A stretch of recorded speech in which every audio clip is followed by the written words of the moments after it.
shpesh, pasi nuk doja ta vidja këtë vend. Pranova të dorëzoja diplomën time dhe të largohesha.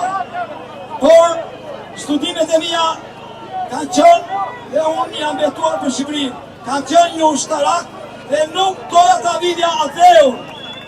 Pasi e pash që këtu lapsi ra në dorën e budallit, arma ra në dorën e kriminalit, dhe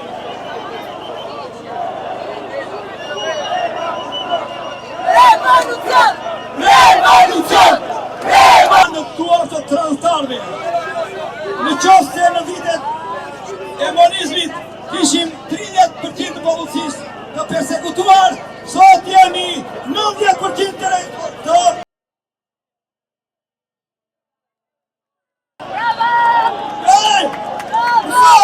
emocione bëjnë të meta, por këtu jeni, por t'i donë Ramës dhe qeveristi, ke marrë fund për nga jetë të rëqen. A i në ka...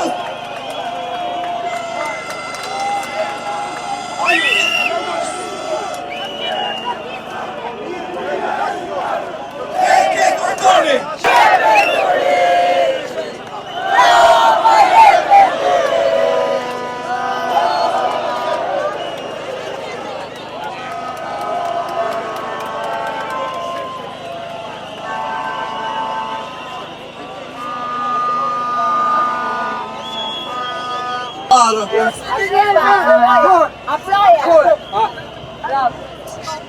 Të dashur bijë dhe bija të Shqipërisë,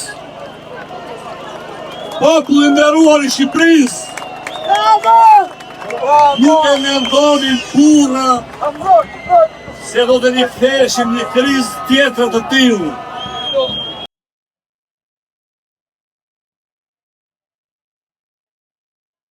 Si shumica e popullit që më njohin, unë kam një veritari shumë të madhe për sigurinë e mbrojtjes kombëtare.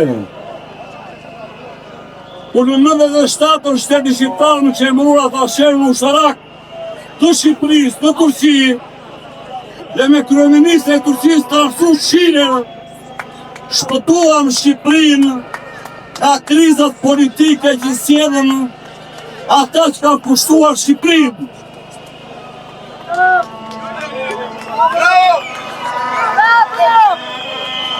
Ju lutem 1 minutë vëmendje, ju lutem 1 minutë vëmendje. Është një fëmijë që është afru telefonia me emrin Sebastian. Prindrit e tij ta dinë që është telefonia. Sebastiani është telefonia. Kjo krizë ka qenë madhe ku kanon kohë mbi shqiptar. Për nga Shqipërisë dhe më shtetin nuk e zakosh nga diaspora, kërkon një zgjidhje tepër të thjeshtë. Kryeministri i Shqipërisë nuk ka pse vonon dorëheqjen. Të mendoj për sigurinë dhe mbrojtjen kombëtare, sepse vazhdimi dhe zgjatja e protestave sjell probleme të sigurisë vendit. Spaku të kërkojë heqjen e imunitetit e Tiranës dhe të fillojë ndjekjen penale për shkeljen e kushtetutës.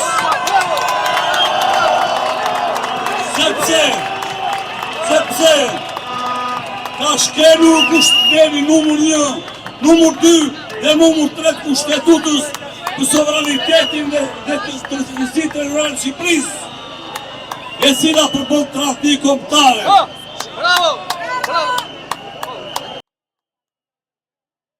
Krijohet qeveri, ndërsa gjykata kushtetuese që jemi drejtuar neve me shkrim zyrtar, si Instituti Politikave dhe Sigurisë Kombëtare, shutit risht, fluj gjumë, u ka përgatitur që urgjentisht të anullojnë marrëveshjet e kundërshme që ka bërë Tirana për Sazanin dhe zërvesit e tjera.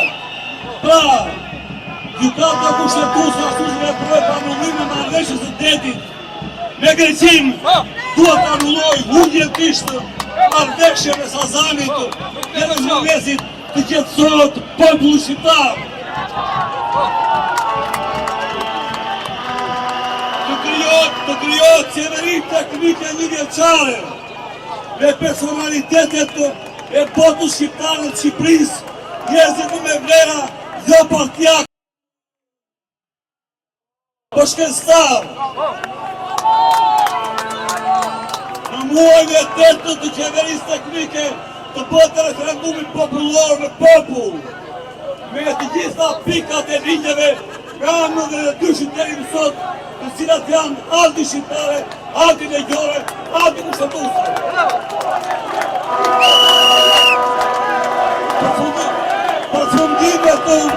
Përfundimet që do dalin nga referendumi popullor të pasqyrohen në kushtetut dhe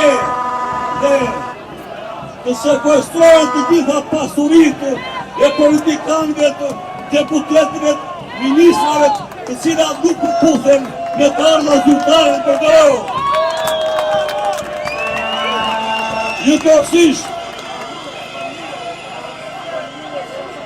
Njëkohësisht të kërkohet të ndjekje penale dhe prish kryeministrin Sali Berisha, i cili në vitet 92 të shkatëroi 520 fabrika dhe uzina dhe ju akrim dhe filopravidale dhe këto sollën luftës civile me 3.800 vdekur dhe populli shqiptar humbi 1 miliard e 2 milion.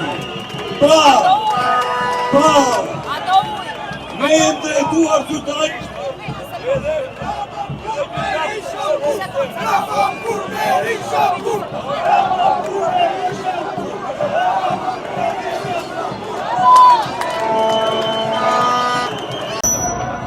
Pra dhe vlezër, një mama, tek ju shof juve këtu, ju rrezatoni shpes, ju rrezatoni frym, ju rrezatoni mërshim, ju rrezatoni revolucion.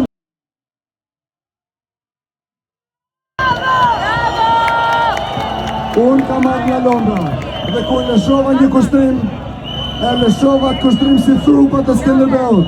Ju drejtova shqiptarëve, ju drejtova gejtve, ju drejtova etoskve, ju drejtova shqiptarëve të Laberis, shqiptarëve Shqipërisë mesme, vlezërve nga Kosova, Ilirida, Çamëria, Plava dhe Guzia. E lëshova këtë kushtrim për bashkim me armë e bashkuzanin dhe muskujt tënë të protesti e Edi Ramës me kërku tërheqjen. Edi Rama, unë si ti, një emigrant nga Britania, ti erdhe nga Parisi, ti e kishe zgjidhje, unë e kam zgjedhje, se unë jam i sistemuar një qytetar britaniko-shqiptar, por ti erdhe këtu me shpresë, erdhe si model i një njeriu tolerant, një njeriu që të sjellë të ndryshim. Shikoje vetin se si je transformuar në një njeri autokrat, në një njeri autoritar. Nga diaspora, në gjitha protestat që kemi bërë në Londër, ne kemi sjell një mesazh, dhe mesazhi jon ka qenë i drejt për drejt për dorëheqje. Dorëheqje, dorëheqje, dorëheqje, dorëheqje, dorëheqje, dorëheqje.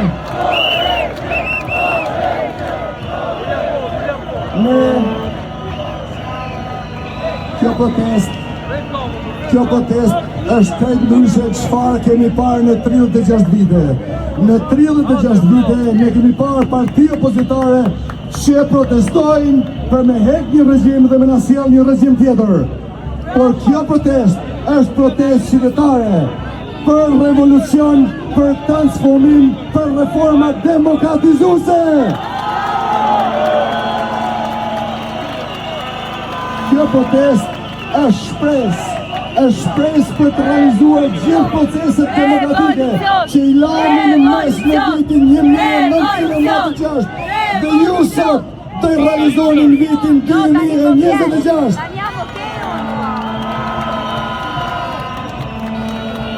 Diaspora e Britanisë ka qenë krejt qartë e artikulume në 4 protesta që kanë mbajtur para ambasadës shqiptare. Sepse vërtet kjo është një lëvizje qytetare, por kërkon reforma politike për ta vrarë status quo e Parisë 36 viteve që e marrë dheun peng, që e marrë zhvillimin kombëtar peng. Nga Britania ne jemi drejtuar. I kërkojmë me 2 kërkesa të qarta: dorëheqje dhe mandatimi një qeverie teknike që ta udhëheqë vendin në procese demokratizuese për 12 muaj. Qeveria teknike, e cila do ta udhëheqë atë për 12 muaj, duhet mandatohet që të sigurojë dhe të garantojë ndryshim të kodit elektoral nga kod proporcional rajonal me kod proporcional kombëtar, ku vota çdo shqiptari të ketë vlerë. Ne i kërkojmë gjithashtu lista të hapura që parlamenti nesër të ketë deputet me princip dhe moral, një parlament funksional, një parlament vlerash, se nëse sillen në parlament ligje që janë në dëm të kombit, shoqërisë dhe aveut, ato të kenë moralin, principin që ta kundërshtojnë dhe jo një parlament shërtore si ai që kemi sot.